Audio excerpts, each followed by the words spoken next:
I represent a country, and I certainly represent my person to be someone who seeks normalcy, peaceful coexistence, and mutual prosperity for the two countries.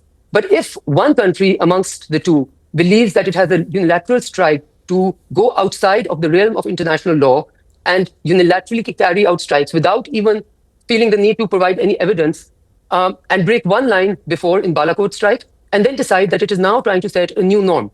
Now that norm that it was now trying to set has been cut to pieces. Welcome back, everyone. Piers Morgan recently had on Pakistan's Foreign Minister Hina Khan, Shahzad Ghia Sheikh from the show The Pakistan Experience, columnist Barkha Dutt and Ranveer Alabadia from The Ranveer Show.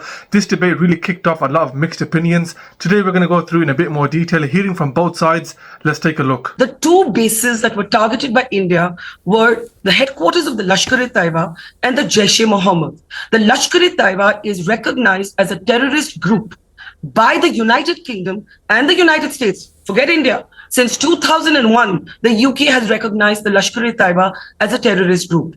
The Jaish-e-Mohammed, the terrorist who heads it, was released after an Indian plane was hijacked in called IC-814 in 1999.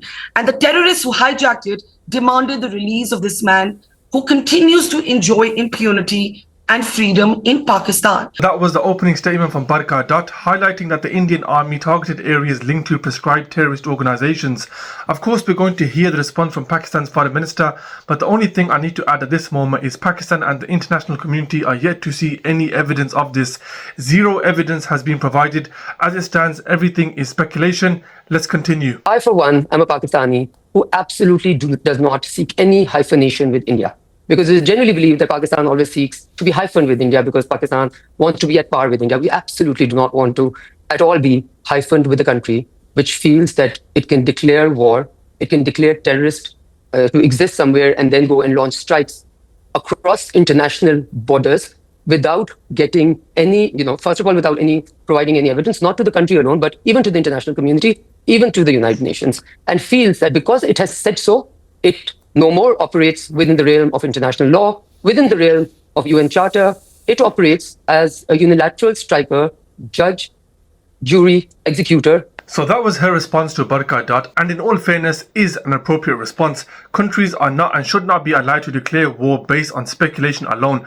Just take a look at Israel, an example of a rogue state slapping the face of international law and acting on its own accord. Remember guys, if a country attacks another without sufficient evidence, it is considered a violation of international law and the UN Charter. So as it stands, we can say and discuss what we like, we can be here all night, but without evidence from India which shows either Pakistan or the named terrorist group which Barkha mentioned earlier, then India would be in violation of international law. Let's continue. How should India have responded to the murder of 27 of its people? Why are you not asking me the question, how should Pakistan have responded to the murder of its people in Jafar Express in Balochistan, which had India's fingerprints all over it? So this why don't you answer my question first, and then we can come to other questions later. But absolutely we're talking about the catalyst for what happened in the last 2 weeks was the terrorist attack and murder of 27 mostly Hindu men. And my question is simply,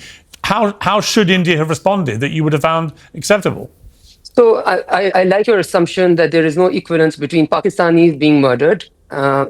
When have I made any such assumption at all? Because you seek an explanation from Pakistan, and I guess the world. Well, no, we're talking specifically about what's happened in the last 2 weeks. I'm talking about what's happened as a direct result of a terrorist attack that killed 27 mainly Hindu men. I have been in India's shoes, and I think that is where I'm talking factually rather than based on narrative shaping. I have been in India's shoes. I have had terrorist incidents in Pakistan where India's fingerprints have been all around, and I would have expected, to answer your question directly, I would have expected India to act like Pakistan acted when Pakistan finds evidence of India's fingerprints all over disastrous terrorist attacks inside Pakistan's territory. It is to provide evidence to the United Nations. It is to provide evidence to the other country, and to, first of all, I think, and that's why I would be with you, Pierre, because I do not want this debate at all to sink into the into this he said, she said. I represent a country, and I certainly represent my person to be someone who seeks normalcy, peaceful coexistence, and mutual prosperity for the two countries. But if one country amongst the two believes that it has the unilateral strike to go outside of the realm of international law and unilaterally carry out strikes without even feeling the need to provide any evidence, and break one line before in Balakot strike, and then decide that it is now trying to set a new norm. Now that norm that it was now trying to set has been cut to pieces. Where have you heard that from Piers before? How should Israel have responded, and now how should India have responded? I think Hina does a good job by stating that you seek an explanation from Pakistan. In all fairness, I don't think Pakistan should be giving any explanation. I think that explaining needs to be done by India and how they justify bombing another country without evidence. The other thing I would state is, without being biased in any way, I've covered a few videos relating to India and Pakistan, and in every single one of those videos, the Pakistani officials have said they wish to coexist peacefully, that even after a terrorist attack they wish to sit, meet, investigate and work together. I can't say the same for any of the Indian officials they were debating. But are the Lashkar and Jaish terrorist groups? She didn't answer the question. Does No. she acknowledge that the Lashkar and the Jaish are terrorist groups that have freedom to function in Pakistan? Please answer the Well, I question. mean, yeah, I think that's a This is legitimate the question. Hina, narrative do you've been you cooking up accept for the that last point, 20 Hina? years. I will not stoop Are myself they down to terrorist answering groups? any such Are questions. they terrorist on groups? those. Well, Hina, do you accept, Hina, do you accept they are a terrorist Probably group? what you want to look at. Well, And I Hina, want let to me ask the cover anyone. question. I think you need to bring Hina, some let me discipline in ask the this. question, Hina. Yes, do you please. accept that Would they you are a like to do terrorist that? group? And do you accept that they have been operating with impunity in Pakistan? I mean, that's... I think your last comment, I would absolutely reject. I think Pakistan is the country which is trying to correct the wrongs. India is the country which is trying to do the wrongs. There's a vast difference. You can narrative shape as much as you want and build these lovely Okay. stories about, So okay, Pierre, how about me saying that I believe India is a country which has weaponized terrorism to be able to get the sympathies of the world to work outside of international law. And they've done it rather effectively. And I think they've played the China containment bit quite. And we do not seek dominance. I want to clarify this. Pakistan genuinely seeks dialogue. Pakistan genuinely seeks negotiation. Pakistan genuinely seeks a peaceful coexistence. I would also point out that India's actions and bombing of Pakistan is one that's very similar to the behavior of Israel. Of course, we also know that India is a very strong ally of Israel. They have an embassy in Israel and they've exported rockets to Israel in the past. They also are about to sign a 2025 deal connecting a US-India trade corridor through Israel.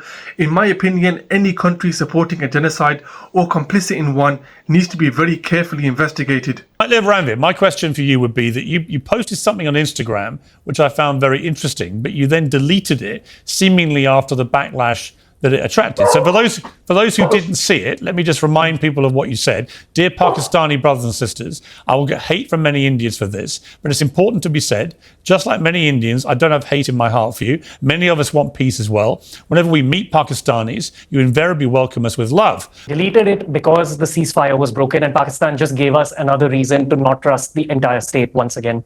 Even if you try having a conversation with Pakistanis, they respond with, hey, where's the proof about the Pahalgam attack? My question is that, have you studied what the world is saying about your country? Have you seen the economy of your own country? It's very important to understand that the Indian armed forces simply retaliated to the action of the Pakistanis. I have no narrative other than the one that the world should know. We are combating terrorism because if India exports vaccines and engineers, Pakistan exports terrorism. We're doing a favor to all our civilians. We're protecting our civilians, but truth be told, we're protecting humanity because Pakistan has become the terror hub of the world. So on one hand, this guy calls Pakistanis his brothers and sisters, and on the other, he calls them terrorists. He's talking like a schoolboy being told off by the headmaster, almost as if he's pleading. His argument makes no sense and has zero substance. He starts his argument with people asking him for evidence of the Pahalgam attack, and rightly so, they should. He then goes on to answer by saying, have you studied your own country? Pathetic, absolutely pathetic. I didn't think this was bring your child to school day, so I didn't bring any pictures. There was a 7-year-old child sleeping at his home, Irtaza Abbas Turi, who was at his home, and India claims that the 7-year-old child was at the terrorist camp that we killed. There is ample evidence that India targeted civilians. In terms of Ranveer's narrative, I'm not surprised that he's doing that. He's not even free to post a story and delete it. He was dragged through the Supreme Court of India for telling a sex joke. So if he's trying to bring his far-right audience back, he's welcome to shout these lies. All right, Ranveer, let's list this down. 2006, Magalan bombings, an Islamist student organization was blamed. As you're aware, you're representing India around the world. Who turned out to be the terrorist in that case? And do you know? It was Abhinav Bharat. The RSS, who's the ideological mentor to BJP, whose people you've hosted, whose people have been accused of gang raping Bilkis Banu. No. Who was This is the exonerated, narrative you're was fed, my brother. released This is by the your narrative Indian you're fed. government. All right, anybody is welcome to Google all the things that I'm saying. Samjhauta Express, RSS claimed responsibility for that. Ajmer Dargah, RSS claimed responsibility for that. It's that entire That's narrative that's only nonsense. terrorism That is when a not man true. with a beard Indicted and does yet it. released. That's absolutely Anybody nonsense. who's That's watching absolute is nonsense. welcome to Google this. Barkha Dutt is Yeah. again trying to bring back her far-right audience. Barkha Dutt, 15 years ago, was accusing the BJP of targeting Muslims in Gujarat. Did you or did you not, Barkha, run away from a BJP mob? Did you not Yes, climb who's a water deflecting here? pipe to escape Who's them? deflecting here, Piers? Who were trying to kill Well, you? I think Are we're you moving obsessed slightly with off me?